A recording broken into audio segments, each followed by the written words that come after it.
Everyone, कैसे हैं आप लोग? I hope you all are very well. So मैं हूं Joshika from Learno hub, the free learning platform जहां पर आप पढ़ सकते हो physics, chemistry, biology, maths absolutely for free at learnohub.com।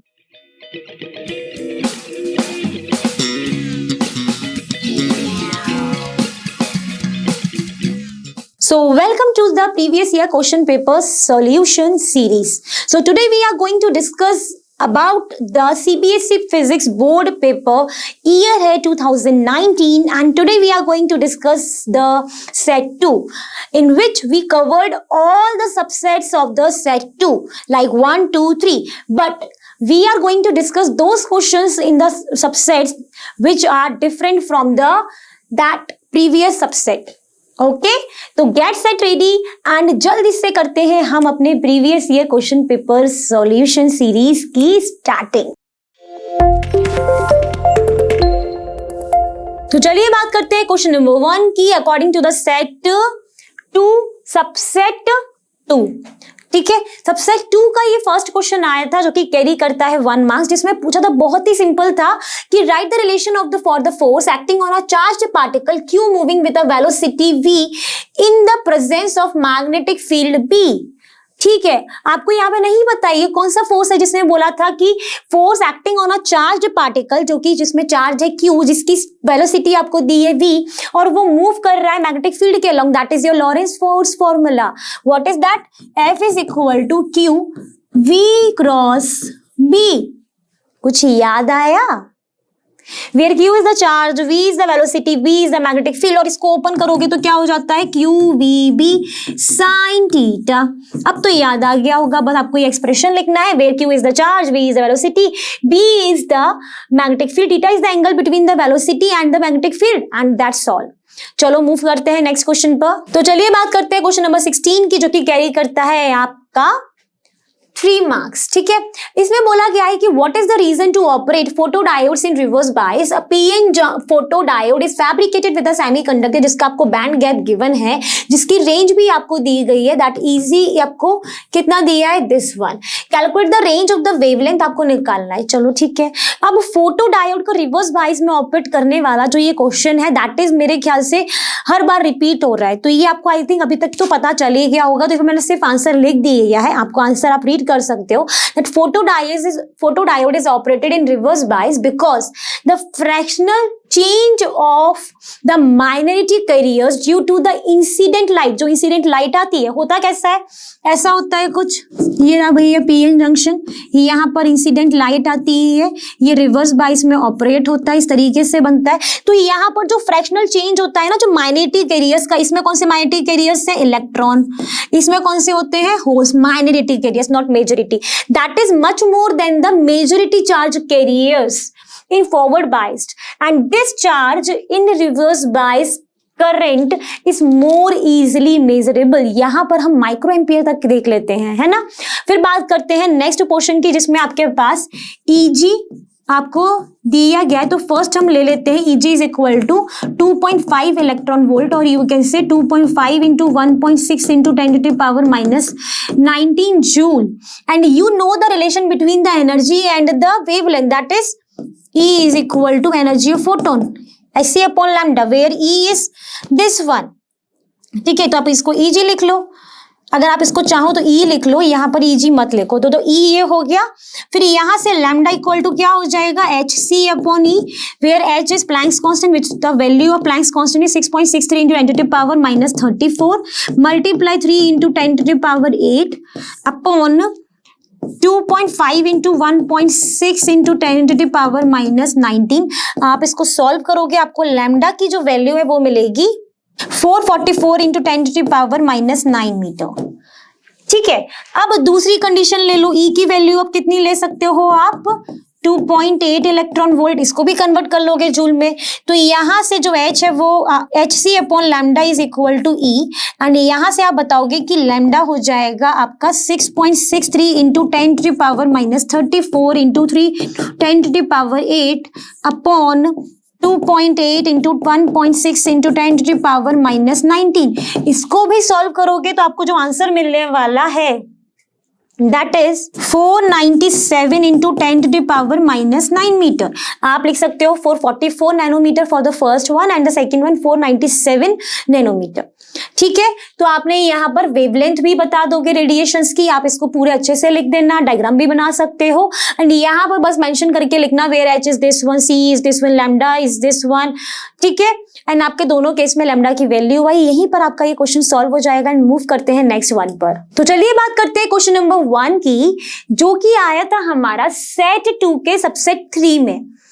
ठीक है, इसमें बोला गया है कि draw pattern of electric field lines due to 2 positive charges placed at a distance d apart and this question carries a 1 marks. ठीक है, तो हम क्या करते हैं, हम 2 पॉजिटिव चार्ज से पहले बना देते हैं plus q and this is also your plus q and the distance between these two is d.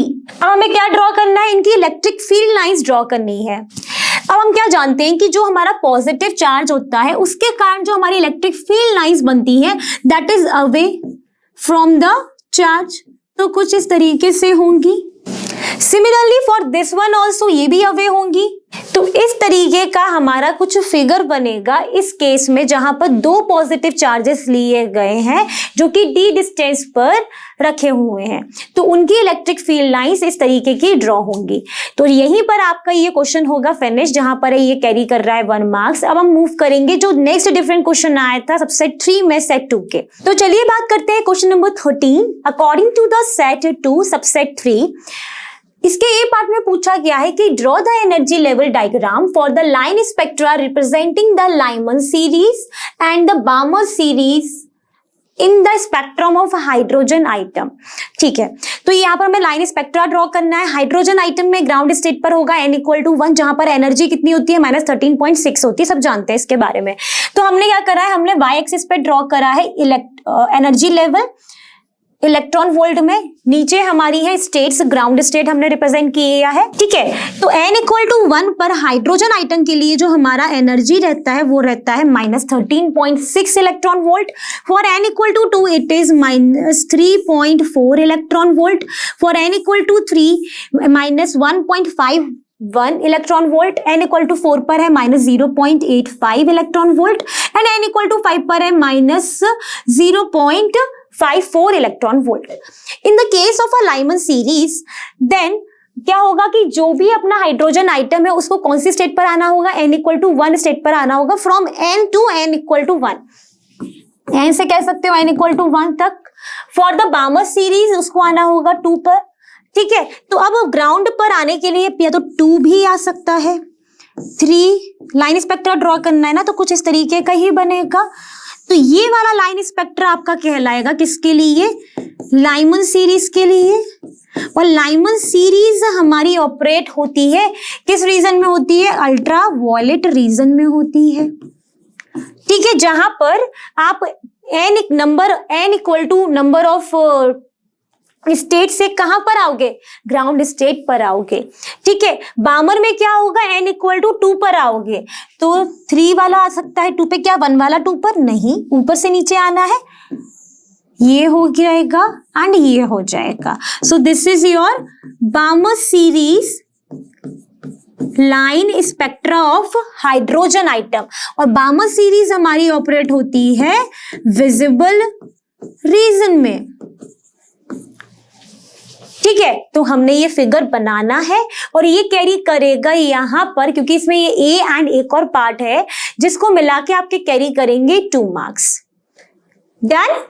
चलिए मूव करते हैं नेक्स्ट क्वेश्चन पर. तो चलिए बात करते हैं क्वेश्चन नंबर 13 के बी पार्ट की, जिसमें बोला गया है कि using the Rydberg formula for the spectrum of the hydrogen atom. So what is the Rydberg formula, तो आप बोलेंगे 1/λ is equal to r 1/n1 square minus 1/n2 square. This is your Rydberg formula जिसका हमें use करना है. Calculate the largest and the smallest wavelength of the emission lines of the Balmer series. अब Balmer series की बात हुई है जिसमें हमारा जो n1 है वो तो 2 फिक्स है. अब n2 आपका हो सकता है 3, 4, 5 and dot dot dot. And आपके बोला गया है कि जो रिडबर्ग कांस्टेंट की जो वैल्यू है वो आपको यूज करनी है 1.1 इंटू 10⁻⁷ मीटर इनवर्स। ठीक है, अब मुझे ये बताओ कि बामर सीरीज में जो हमारा n1 है वो तो फिक्स है, मतलब ये वैल्यू तो फिक्स है। अब हमें एक लार्जेस्ट वेवलेंथ चाहिए, लार्जेस्ट अगर वेवलेंथ चाहिए जो कि होती है 1/ν, दैट इज वेव नंबर की इनवर्स। अब वेव नंबर अगर हम मान लें कि अगर ये हमारा एनर्जी है, ये हमारी स्टेट्स है, ग्राउंड स्टेट है यहाँ पर n = 1, ये n = 2, ये n = 3 एंड सो ऑन। ठीक है, वेव नंबर सबसे कम कहाँ पर होगा? अब n = 2 पर आना है बामर सीरीज में, यहां से जहां पर सबसे कम जितना पास होगा उतना कम वेव नंबर होगा। मतलब इस केस के लिए जो वेव नंबर है हमारा वो कम होगा, लेस होगा। जब ये लेस होगा तो क्योंकि ये इन्वर्सली प्रोपोर्शनल होता है तो हमारी वेवलेंथ क्या होगी? लार्जेस्ट होगी। तो हमें ये मालूम पड़ गया इस केस के लिए जो हमारा n2 है वो 3 होना चाहिए, है ना। तो हम इसके लिए निकाल लेते हैं largest wavelength by using the Rydberg formula. तो ये हो जाएगा 1/λ मैक्स हम मान लेते हैं, ये हो जाएगा 1.1 इंटू 10⁻⁷। यहाँ पर आपका हो जाएगा 1/2² माइनस 1/3², और ये कुछ आएगा 1.1 इंटू 10⁻⁷, और इसको आप सॉल्व करोगे 4, ये 9, एलसीएम लोगे 36, 9 - 4 दैट इज 5, और इसको आप जब सॉल्व करोगे, अभी तो ये 1/λ मैक्स है, ये हो जाएगा lambda max is equal to 36/1.1 into 10⁻⁷ multiply 5, जो कि आपका सॉल्व करने पर आएगा 6.5 इंटू 10⁻⁻7 मीटर। ठीक है, तो आपकी लैम्डा मैक्स निकल आएगी। ठीक, अब अगर आपको मिनिमम निकालना है, शॉर्टेस्ट वेवलेंथ निकालनी है, तो अब जितना दूर होगा, तो दूर सबसे ज्यादा दूर कहां पर होगा? इन्फिनिटी पर, तो उतना बड़ा वेव नंबर होगा। वेव नंबर बड़ा होगा, लैम्डा कम हो जाएगा, सबसे कम हो जाएगा। मतलब शॉर्टेस्ट के लिए जो हमारा n2 है वो कितना हो गया? इन्फिनिटी हो गया। अब मैं यहाँ पे लिखूंगी 1/λ minimum which is equal to 1.1 into 10⁻⁷ multiply 1/n, मेरा n1 तो फिक्स है तो 1/4 माइनस 1/∞, इन्फिनिटी का स्क्वायर भी इन्फिनिटी होगा, ये पूरा टर्म हो गया 0। यहाँ पर मेरे पास लैम्डा मिनिमम बचेगा 4/1.1 इंटू 10⁻⁷, जिसको सब सॉल्व करोगे ये निकल कर आएगा 3.6 इंटू 10⁻⁻7 मीटर। So this is your shortest wavelength and this is your maximum wavelength for the Balmer series in the spectrum of hydrogen atom. तो हमने निकाल लिया, क्वेश्चन हो गया सॉल्व। अब देखते हैं नेक्स्ट क्वेश्चन। तो चलिए बात करते हैं क्वेश्चन नंबर 15 की, सेट 2 के सबसेट 3 की। ठीक है, इसमें बोला गया है कि in a network 4 capacitance is given to you, that is C1, C2, C3 and C4 are connected as shown in the figure. This is the connection. पहले पार्ट में पूछा है कि आपको नेट कैपेसिटेंस निकालना है। नेट कैपेसिटेंस निकालना है तो वो तो फटाफट से निकालेंगे, है ना।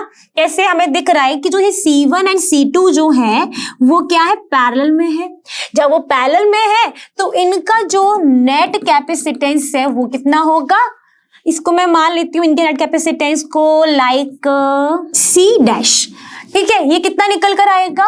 C1 प्लस C2, यही होता है formula net capacitance in the parallel connection. ठीक है, तो ये हो जाएगा आपका 6 + 3 दैट इज 9 माइक्रोफैराड। ठीक है, अब ये मुझे दिख रहा है कि जो मेरे C4 और जो मेरे C3 हैं वो तो मेरे सीरीज में है। जब वो सीरीज में है तो कैसे निकालेंगे? इसको मैं मान लेती हूँ इनके नेट कैपेसिटेंस को C', जो कि हो जाए, जो कितना हो जाएगा? ये आपका हो जाएगा 12 × 4/12 + 4। कैसे हो गया? C3 मल्टीप्लाई कैसे निकालते हैं? 1/C3 plus 1/C4, this is your 1/C'। इसको आप सॉल्व करते हो तो कितना निकल कर आता है? C' is equal to C3 C4/C3 plus C4। यही होता है ना, वही हमने कर दिया है डायरेक्ट।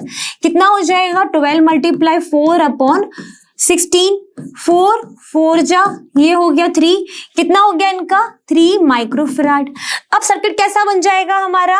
हमारा सर्किट हो गया कुछ इस तरीके का, ये हो गया सी डबल डैश, ये हो गया सी डैश।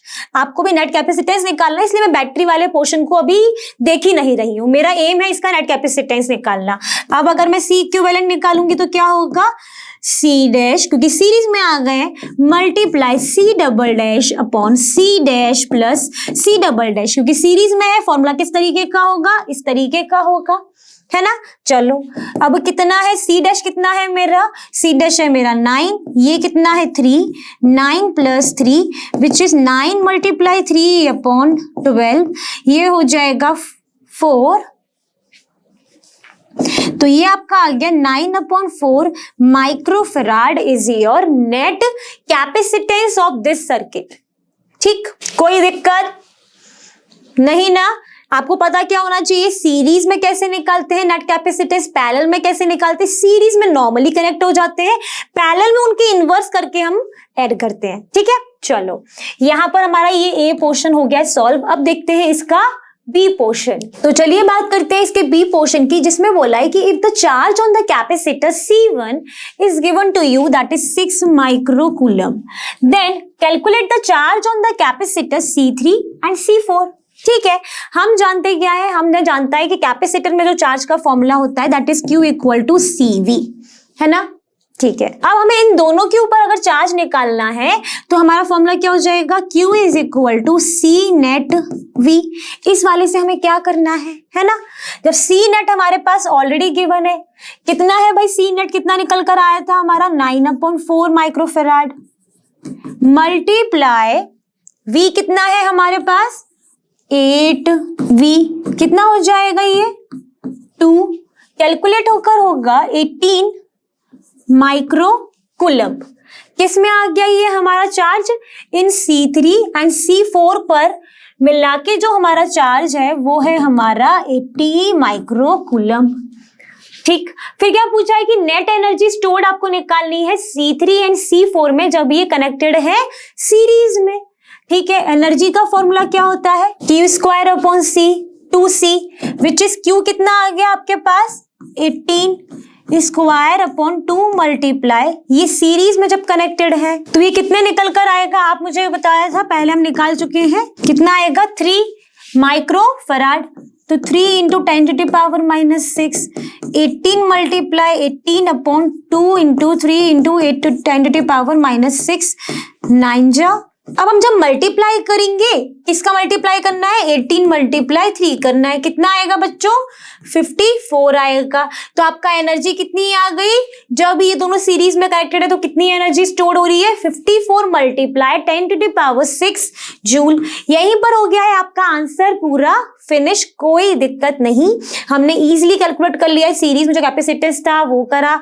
फॉर्मूला कौन सा यूज किया है एनर्जी का, कौन कौन से फॉर्मूले होते हैं, E equal to half CV square और Q स्क्वायर अपॉन 2C। हमने यूज करा ये वाला क्योंकि हमारे पास चार्ज यहाँ पर था और C भी था, हमारे पास जो सीरीज में जो कैपेसिटेंस थे उनके नेट कैपेसिटेंस भी अवेलेबल था। तो बस फटाफट से ये लगा के मिल गया हमको हमारा आंसर। चलिए मूव करते हैं नेक्स्ट क्वेश्चन पर। तो चलिए देखते हैं इसका 21 का ए पार्ट। 21 के ए पार्ट में बोला गया है कि when a convex lens have focal length, हम मान लेते हैं ये f1 है 30 centimetre, is in contact with the concave lens of focal length 20 centimetre which is f2। Find out if the system is converging और डाइवर्जिंग। ठीक है भैया, निकाल लेंगे। हम कैसे निकालेंगे, हम निकालेंगे इसकी effective focal length. Effective focal length के लिए हमें क्या पता होना चाहिए, उसका फॉर्मूला पता होना चाहिए। अगर फोकल लेंथ वो नेगेटिव आती है तो क्या होगा, तो वो हमारी हो जाएगी डाइवर्जिंग। पॉजिटिव आएगी तो क्या हो जाएगी कन्वर्जिंग। ठीक है, क्या फॉर्मूला होता है 1/f equal to 1/f1 plus 1/f2 and so on. ये हमारे पास दो ही है, हमारे पास f1 हमने किसका माना है कॉन्वेक्स लेंस का, तो वो पॉजिटिव होगा। और हम जानते हैं कि कॉन्केव लेंस का जो हमारा फोकल लेंथ होता है वो क्या होता है, नेगेटिव होता है ना, यानी वो डाइवर्जिंग होता है। तो मैं यहाँ पे लिख दूंगी -20 सेंटीमीटर। अब मैं यहाँ पे पुट करूंगी तो क्या हो जाएगा 1/f is equal to 1/30 plus 1/-20। अब जब आप इसको सॉल्व करोगे तो आपकी फोकल लेंथ कितनी निकल कर आएगी -60 सेंटीमीटर। ठीक है, अब खुद ही बता दो ये नेगेटिव आई है तो ये कन्वर्जिंग है कि डाइवर्जिंग है, तो आपका जवाब आना चाहिए मैम नेगेटिव होने के कारण हमको ये मालूम पड़ गया ये है हमारी कॉनकेव लेंस की फोकल लेंथ, क्योंकि अभी हमने देखा था साइन कन्वेंशन के अकॉर्डिंग कॉनकेव की हमारी नेगेटिव होती है, इसका मतलब वो क्या हो गई, वो डाइवर्जिंग हो गई। बस यहीं पर हमारा हो गया ये question solve. The thing is कि हमको ये तो पता होना चाहिए भैया कॉन्वेक्स लेंस की जो फोकल लेंथ है वो पॉजिटिव होती है, कॉनकेव लेंस की नेगेटिव होती है, ताकि हम अपना आंसर तो दे पाए ना। ठीक है, तो आई होप आज हमने जो पेपर सॉल्व किया है 2019 के सेट 2 का सबसेट 3 वो आपने भी कर लिया होगा अपनी नोटबुक में अच्छे से सॉल्व, क्योंकि हम जानते हैं कि जो प्रीवियस ईयर पेपर्स होते हैं ना वो बोर्ड एग्जामिनेशन में that is very important to solve that, so that you can get the idea कि किस तरीके के क्वेश्चंस पूछे जाएंगे बोर्ड एग्जामिनेशन में। तो आई थिंक आप कर रहे हो मेरे साथ साथ। नेक्स्ट क्लास में हम क्या करने वाले हैं, हम नेक्स्ट क्लास में करेंगे सेट 3 के पेपर सॉल्व 2019, मतलब सेम ही ईयर है, क्योंकि मैं आपको पहले ही बताया है कि 2019 में एक्चुअली आए थे 5 सेट्स और बहुत सारे क्वेश्चंस उनमें डिफरेंट थे, तो इसलिए हम सारे ही सेट सॉल्व कर रहे हैं। जैसा कि आप जानते ही हो लर्नो फ्री है पर बेस्ट, और यहां पर आपको मिलता है physics chemistry biology maths absolutely for free at learnohub.com। Thank you.